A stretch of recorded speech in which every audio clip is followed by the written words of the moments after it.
Hey, here we are again. This is one of the things I love about this kind of research. I bring in these guests, and of course, you've all been knowing that I've been bringing in Mel and Murad. We're going to be soon bringing in another guy named Joe, one of their friends, from three different countries, looking at three different categories and bringing up three different sets of research. And one of the things that I love about these guys is that they're actually going to the original documents. They're going back to the original time, something we have been saying over and over and over again. They have dispensed with, they have thrown out the much too late traditions, the 9th and 10th century traditions, and they've come back to the 7th century, and they're going back to the 6th and the 5th and the 4th. In this case, Mel has come up with something new that goes even further back. It goes all the way back to BC. We're going to be going back to the 6th century BC, and we're going to be looking at people like Nabonidus, because he has found some new material that now proves to us, or really strongly suggests to us, that this Ramadan fast, the fast that all the Muslims do once a year, that lunar fast called the Som is the other name for it, that is not unique to Islam. It has actually been borrowed. And it's not borrowed from anybody in the Hijaz, no, nothing from anybody in Arabia. It's been borrowed from much, much further north. But I'm not going to talk about it. I'm going to let Mel talk about it. Wait till you see what he's got. And this is these little nuggets that he keeps bringing forward, these historical antecedents are showing that Islam hasn't made up a thing. It is not even creative. It is just borrowing anywhere it can to try to put together this religion, and that's what man-made religions do. They don't get anything from God. They are not creative to do so. When men make up their own religions, they have to borrow right, left, and center. We've seen this with the Quran. Much of the stories have been borrowed. Now we're going to see it even with the 5 pillars, and here's another one of those pillars: the Ramadan fast. So, Mel, are you there? I am indeed, Jay, and I'm very excited to share what I've got today with you. Yeah, this is exciting, and this is what I love, because you keep on coming up with these nuggets. You keep on coming up with these little pieces of gold, and they are all fitting to a piece. You can see every one of them brings and shows us that Islam is not new. Isn't that correct, Mel? absolutely. The great thing about sharing research with our audience is that there's always someone out there who's got something extra to add. And, so you didn't actually, what you're going to share now, and I'm going to let you get into the PowerPoint and start doing that. Actually, this is someone that one of the readers, and remember, we've always said this, those of us, I'm sorry, not the readers, the people who are viewing our videos, those who are watching, do comment, do engage with us. And here's somebody who did engage with you. You're going to introduce him, and he actually said, have you looked at this? Here's something else that actually fits what you're finding. Go ahead, Mel. I don't want to keep on, I don't want to keep the thunder from you. You go ahead and tell us and show us and bring us this PowerPoint so that we can hear about it. So Wild Woody is a viewer that said, hey, Mel, have you seen this? And he set me off on a particular direction with the research. I'll just bring up a map as we're talking. So Wild Woody mentioned about another link, which was with Haran. And it was interesting because, you know, there was a lot of discussion about the map. And I didn't make too much of the map. The map that we showing Haran in a very central part of the overall world map from the 12th century. I thought that was interesting. I didn't think it was evidence really. It was more a kind of confirmation of the centrality of this location. This is what we brought in when we were talking about the word Mecca, from that 741, the 8th century reference in the Byzantia da Arabica, where it talks about the word Mecca, and then it comes halfway between Haran and Edessa, and that was that famous quote that Patricia Crone introduced in her book in 1987. And you saw that actually this word itself, this place, was actually right there in Haran. And that was where Ur is. That's where that's in southern Turkey. For those who don't, this is a modern map we're looking at. Am I correct? Yeah, this is straight from Google Earth. And okay, the place of old Mecca, according to my discoveries, was between Ur and Haran, so somewhere in between.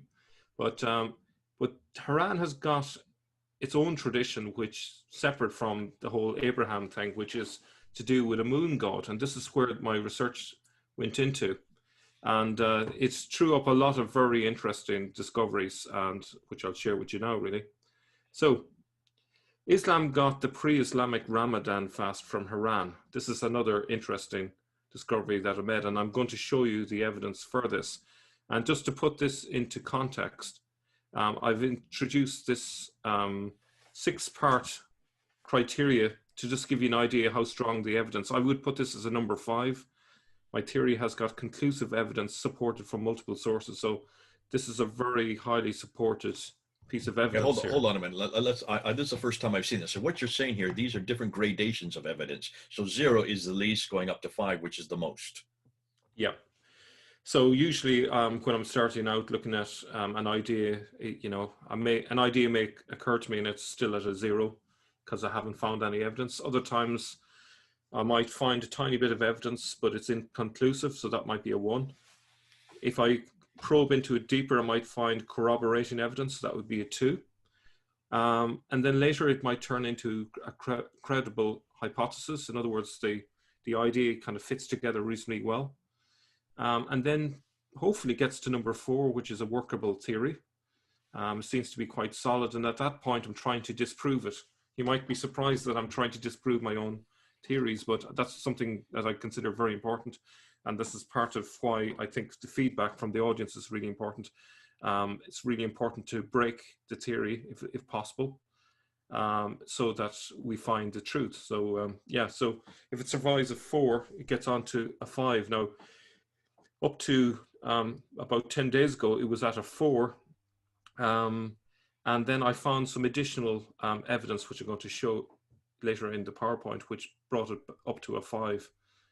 It's kind of filled, let me see, it completed the circle, let's say, in terms of my evidence gathering. So it's what I would consider fairly secure, verified, etc. So we mentioned in an earlier video that Caliph Marwan II, who ruled from 744 to 750, he built his palace on the ruined site of the Temple of Sen in Haran. As you can see, it's way up in northern Mesopotamia, or southern Turkey, as it would be today. And according to this source from Britannica, Sen, or Nana, which in Sumerian, in the Mesopotamian religion, was the god of the moon. Sen was the father of the sun god Shamash, and in some myths of Ishtar, goddess of Venus, or Aphrodite, and with them formed an astral triad of deities. And it's interesting that St. John of Damascus links the black stone to a statue of Aphrodite. Now, Nana is also the Sumerian name for the moon god, and it may have originally meant only the full moon, whereas Suen, later contracted to Sen, designated the crescent moon. So essentially, Sen is the one that we're particularly interested in. Now, with that, there was an ancient Hajj-like practice. Each spring, Nana's worshippers reenacted his mythological visit to his father Enlil at Nippur in southern Iraq with a ritual journey, carrying with them the first dairy products of the year. Now, where is the Haran link? The city of Haran was settled around 2000 BC. The site of Haran was a hot, desolate landscape described even in antiquity as a dry, barren wasteland. The Sabians were also located at Haran, not just in southern Iraq or western Persia, as we mentioned on a previous video. Given these conditions, night naturally came to be seen as a welcome relief from the scorching heat of the day. Sun became the enemy, while moon a friend. No wonder that the Haranians built a temple to Sen, a structure that soon became a major landmark. The Sabians didn't really have a concept of week. They had days, and they then had months. One of these was Rajab, roughly corresponding to March to April. Now, from the following book, The Knowledge of Life, the Origins and Early History of the Mandaeans and their relation to the Sabians of the Quran and the Haranians. It's quite a book title. The Sabaeans were divided into two groups, the Mandaeans and the Haranians. The Mandaeans were polytheists that had been living in Iraq since 2 AD. The second group, the Haranians, were moon worshippers that worshipped the moon god Sen as their main deity, along with other deities, and they considered their god greater than the others. Well, that's interesting. So what you're getting at is you can now see why the Abbasids, who then are the ones who are introducing this whole idea, that idea of their God being the greater God. You see where this is probably the antecedent to that idea as well, isn't it? Yeah, well, actually, the Abbasids ruled from Haran at the very beginning before they eventually moved down to Kufa. So it's interesting that this idea was inherited from Haran. Ah, so they took this with them and they took these ideas with them. And as you're saying, also this antecedent looking for the what you're going to get into, they took this from up north and brought it down to what is today Iraq. Yeah, and you know, just to note, well, actually, it might be later. It's coming up, but the Iranians prayed down towards the south, towards Yemen. So this is obviously significant in terms of the later Mecca. We brought this up in an earlier episode. I'll just put the map up here just to remind people. Remember, there's the arrow, that red arrow going straight down south. And where does it go down to? If you take from Haran in the north, it comes straight down to what is today Mecca. Yeah. So Dr. Bayard Dodge on page 78 of his book, The Sabians of Iran, explains that mythological origins of Iran's worship of the moon explained the disappearance of the moon after it joined with the star cluster Pleiades in the zodiac of Taurus. It happened during the third week of March. The people prayed to the moon, pleading for its return to the city of Haran, but the moon refused to return. This is believed to be the explanation for why they fasted during this month. The moon did not promise to return to Haran, but it did promise to return to Deir Kadi, a temple near one of the gates of the city of Haran. The worshippers of Sin went to Deir Kadi after this month to celebrate and to welcome the return of the moon. So, as you can see here, we see the origins of Ramadan, which was a 30-day fast, and in the context here, where it came from, we can see the purpose of it. They were fasting during the day, begging for the moon to reappear. So they ended the fast when they expected the moon to emerge at night. Okay, so what's interesting is they not only have all of these elements, but they didn't even bother to change the name much from the original feast. According to the 10th century historian Ibn al-Nadim, the Iranians called the feast al-Fitr, the same name by which the feast of Islamic Ramadan is called, Feast of al-Fitr. So you've got the same, you really got the same word. They really haven't changed it at all, proving, I think this is a very good proof that this is where it's the antecedent is going back to. This is where the borrowing came. I mean, that's terrific that you've got, and I would have not thought that it would be the same word, but actually it is really the same word. The pronunciation would be the same. Yeah. And what's interesting is the use of the takbirs. When Muslims celebrate Eid al-Fitr, the breaking of the fast, they also say numerous takbirs. In other words, Allah is greater. So that, you know, the takbirs say Allah is greater, but it makes no sense if you believe in monotheism. But in the context of a polytheism, you're talking about the moon god is greater than the other gods. So now we see the meaning behind it. So, you know, every time a Muslim is saying a takbir, they are committing shirk. You know, this is fascinating because you remember we had an earlier discussion concerning the theological disputes that that you see in the Quran. There's all these disputes against the views of the Christians and the views of the Jews and the views of the pagans. That makes no sense unless you're in an environment where there are Jews, pagans, and Christians that you're having these discussions with. And remember, you brought this up that these discussions that are in the Quran, that are theological discussions, would only make sense where these people actually existed. There were no Jews living that far south in Mecca and Medina for these discussions to take place, but they were living up further in Kufa. You're saying the same thing here as well. This would make no sense. God is greater unless there was also there were others for him to compete with or against. Yeah. In this case, it looks like it's much further north even than what the Muslims are suggesting down south. Fascinating. Yeah. So if you think about it, the Sabaeans, they're found in Haran, and they're found and you know, we use the term Sabaeans and Mandaeans. They're essentially the same group. They're split into two separate groups, but essentially, you know, more generally, they are the same group.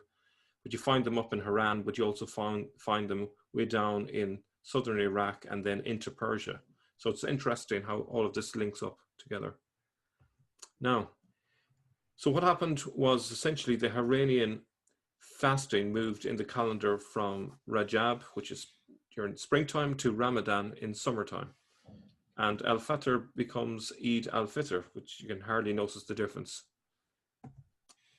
Now, how did the practice get embedded into Islam? And this is where it gets really interesting. So this is really the proof that this is true and it's not just a coincidence. Long before Islam, this practice spread from Haran into Arabia through visiting Arabs returning home with these practices. The last king of Babylon, Nabonidus, who reigned from 556 to 539 BC, attempted to elevate sin to a supreme position within the pantheon. So he made it his personal mission to spread the cult all the way into Iraq and into northern Arabia, as we'll see shortly. Many Arabs were in contact with the Sabians, and they often went to northern Iraq, where there were many communities of Mandaeans, and they also went to the city of Haran in the western part of northern Mesopotamia. The pagans of Arabia started practicing Ramadan after it had been introduced to them by the Haranians. The month of Ramadan was called as such because of the warm weather during that month. You can see the sources where this is got from. Nabonidus started proselytizing at Tema in northern Arabia.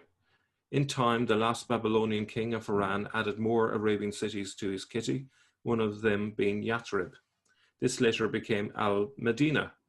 With Nabonidus also came the Haranian fasting and Al-Fitr. So he embedded this form of fasting into Arabia long before Islam began, and is clearly a pagan practice which was devoted to a moon god. Now, medieval historian Ibn al-Nadim documented various pre-Islamic cults of Arabia in his book Al-Farist. In it, he writes of various Al-Fitr rituals, including animal sacrifices and almsgiving. He also writes of prayers and ablutions. According to al-Nadim, pagan Arabs also prayed 5 times a day, but instead of Mecca, they faced Yemen. So this is another borrowing from the Mandaic religion. By the beginning of the 7th century AD, though, Haranian fasting and Al-Fitr were mainstream throughout Arabia, particularly at Medina.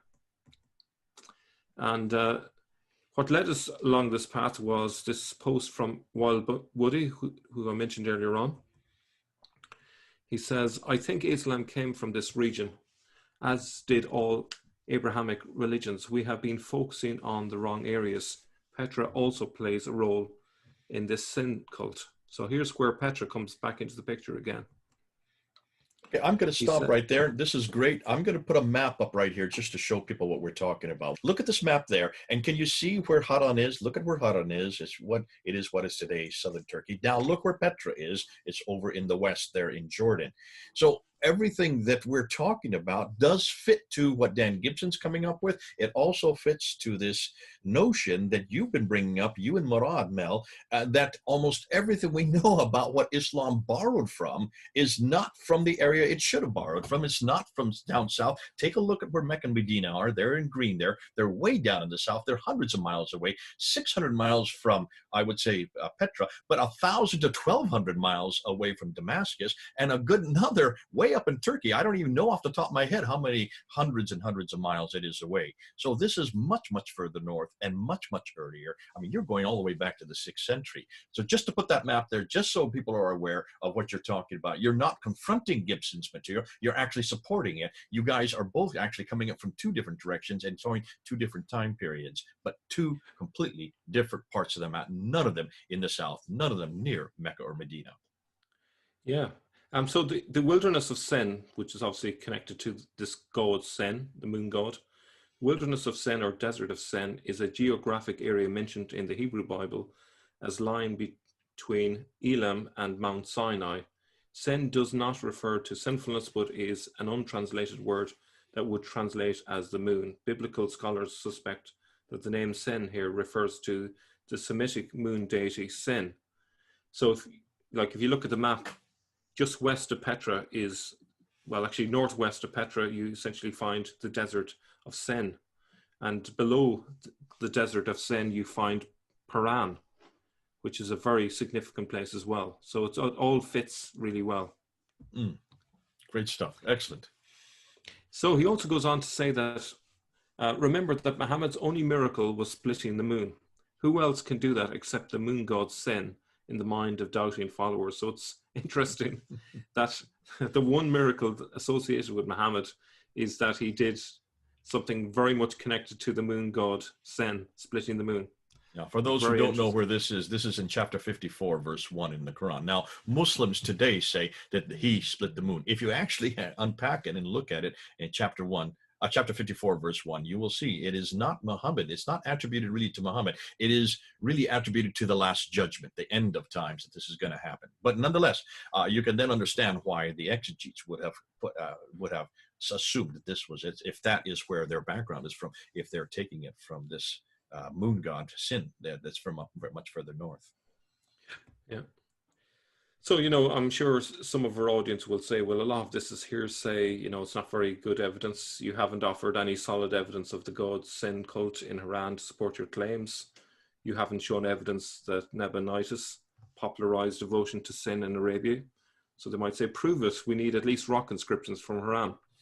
So we need to move this on from a number 4, as we called it earlier on, to a number 5. And so here's that evidence. So I got this from an article, a journal called The Haran Inscriptions of Nabonidus, which was written by C.J. Gadd. It was written in 1958.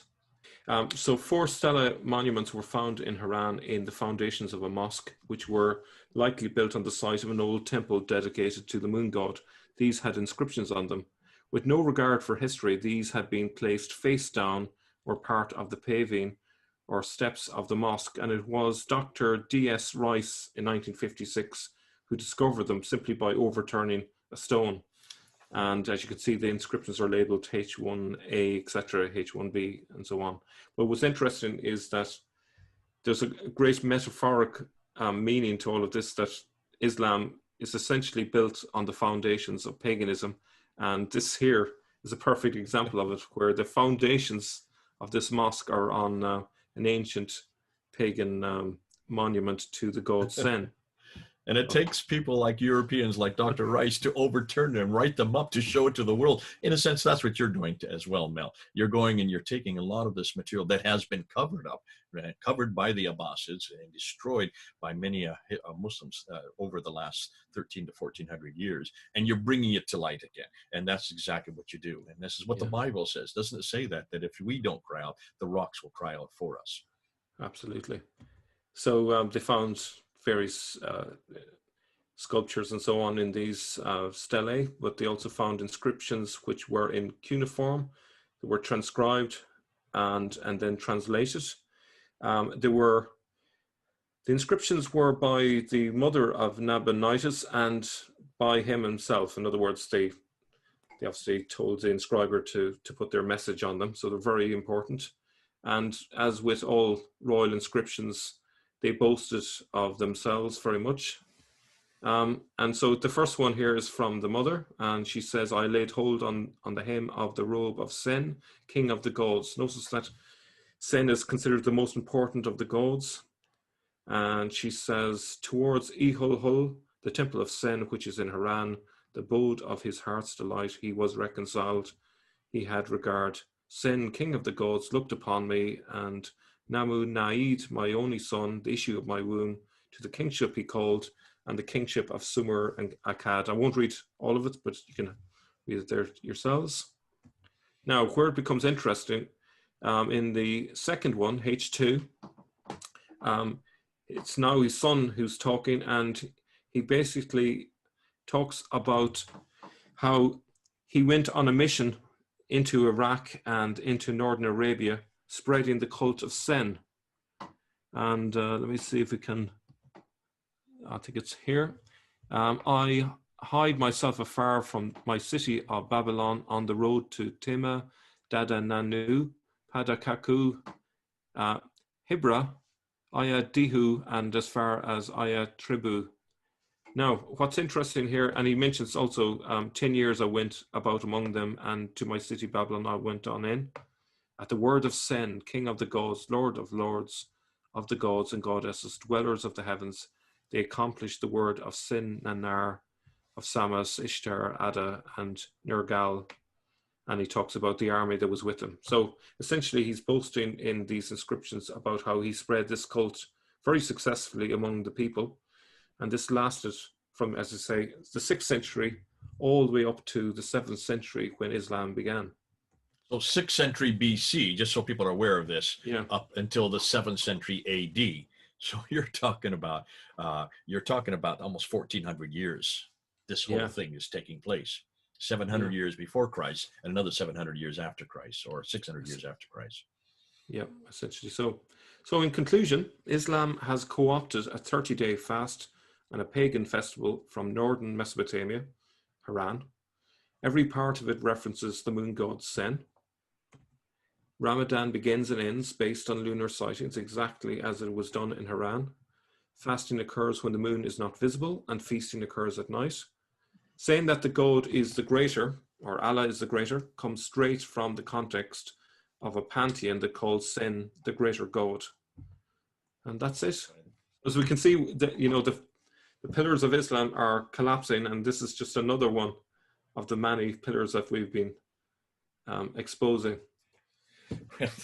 Hey, listen, I'm sitting here and I'm getting excited. I'm sure lots of people who are going to be watching this are doing the same. And this is what we have asked to do. And I've asked you to do this, Mel, and I've asked everybody. And that is, when you see the Islamic traditions referring to these 5 pillars, these 5 pillars supposedly existed at the time of Muhammad. They were existed at when Islam was first was created. So therefore, in the 7th century is what they're saying. And yet everything we're getting is from the 9th and 10th century. We've always suggested that much of Islam has been borrowed from other sources. And we've seen these. This has come out in source criticism of the Quran itself, the many different stories, these story after story that you see of the great men of God. We know them as biblical characters, and yet when you look at their stories, they are nothing more than apocryphal writings. Many of them Jewish apocryphal writings. When you look at the person of Jesus Christ, reference after reference in chapter 19 and in chapter 3, where he makes birds out of clay and blows them and they fly into the air, when he speaks from the cradle, when he in chapter 19 where he feeds his mother. These are not in our Bible, but they are in sectarian references, and then many of these are sectarian references from Gnostic accounts. And now what you're doing, Mel, is you're saying, yes, even the 5 pillars, when you look at the 5 pillars are also borrowed. The idea of God himself, the greater God, you brought that out in this talk here. You're talking about the whole Ramadan fast. Some people know it as the Psalm or the Ramadan. The Eid al-Fitr. You're looking at the word Fitr, and you're saying they haven't even changed the word. You're keeping the same word. This is the kind of stuff we're looking for. But you're saying this is not from the central part of Arabia that supposedly Muhammad lived in, and we now know that name Muhammad has antecedents from much further north and west. East, and this is up near what we now know today as Iraq or Kufa or Baghdad. But you're now saying also that this fast that is a lunar fast, comes from a lunar fast because it follows the lunar fast that Nabonidus introduced way back in the 7th century BC, has existed and was then really pushed out throughout his kingdom and throughout his reign by his son and others, and went to even as far down as Khaybar. I think Khaybar is what you were looking at there. Isn't that correct? Yeah, one of the inscriptions, it's spelled as Hibar or something to that effect. And actually, some scholars have pointed out that that's a Khaybar.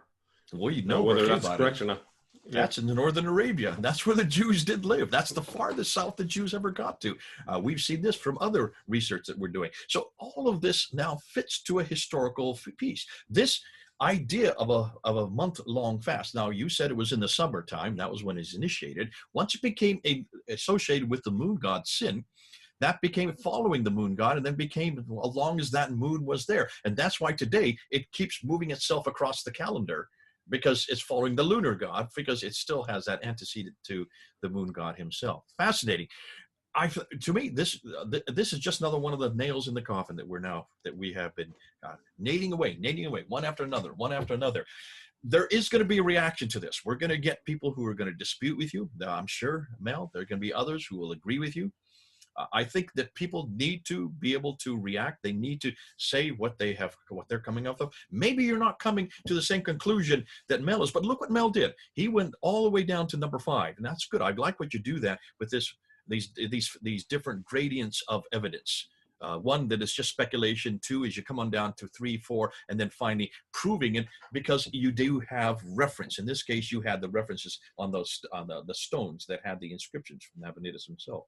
And so on the bottom of it, you can see where the reference is. If you can't get much better evidence than that, you're actually going to the original scriptures written by the original people at that place. You got the right man at the right time, doing the right thing in the right place. And so that's why it's important that you do try to even critique yourself, and in response to your own self-criticism, you're saying, well, yes, let's see where the evidence lies. Now, for the rest of you, you're going to have to respond. Do respond. Come down and write what you think. If you agree with Mel, he'll be watching, he'll be listening, he'll be responding to you. And you can see he has that bright iridescent green sneakers corner. That's where you always know that's Mel speaking. That's always Mel looking, and he's always supporting his own evidence. And we can go from here. Let's just keep going from here and let's see where we can get going. Look at the map again. Notice the map. Look, and I'm just going to put it up real quickly. Notice what the map shows. We're looking at the red. All of these are too far north to fit the Islamic traditions. And the more we're seeing the Islamic traditions, what we now are seeing is these are almost all of them are fraudulent. Why? Because they do not fit with the historical record. Notice that everything that Mel has been doing, and he's even holding himself to a very high standard, everything that Mel has been doing is historical, critical analysis. He wants to make sure that whatever he says he can support with inscriptions, with tablets, with murals, with writings, with even obelisks and stelas, anything that actually we can look at and date with the names, and also date by looking and seeing the events that they talk about.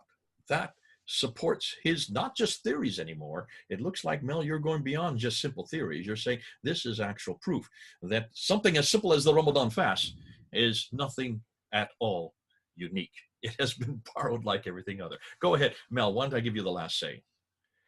Yeah, so it's going to get worse for Muslims if they're struggling with what I'm suggesting, because the next time I see you, I'm going to be talking about prayer, the most important pillar of Islam, and I've got a few discoveries to reveal with you. So that's something to look forward to.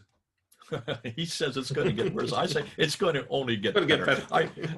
You call it worse, I call it better, because what we're doing is we're holding Islam accountable to the historical record, the same thing that has been done to Christianity, the same thing that has been done to our Lord Jesus Christ, the same thing that has been done to our Bible, the same thing that has been done to all of us, every religion, whether that is Islam or Hinduism or paganism. In every case, if you're going to make a historical comment, if you're going to make a historical claim, support it with a historical fact. Don't keep coming up with arguments of silence. So far, most everything Muslims have been saying is built on silence. We want something that screams loud from the rocks if need be, and that's what you're doing here. God bless you, Mel. This is so good to have you on board. It's been great to see all the stuff that you're uncovering. It's been great to see all the research that you're doing, and it's great to realize that you are now really taking on every one of these 5 pillars. The one, Ramadan, I think was pretty much destroyed today. The next will be the prayers, the salat. Okay, this is Jay and Mel, over and out.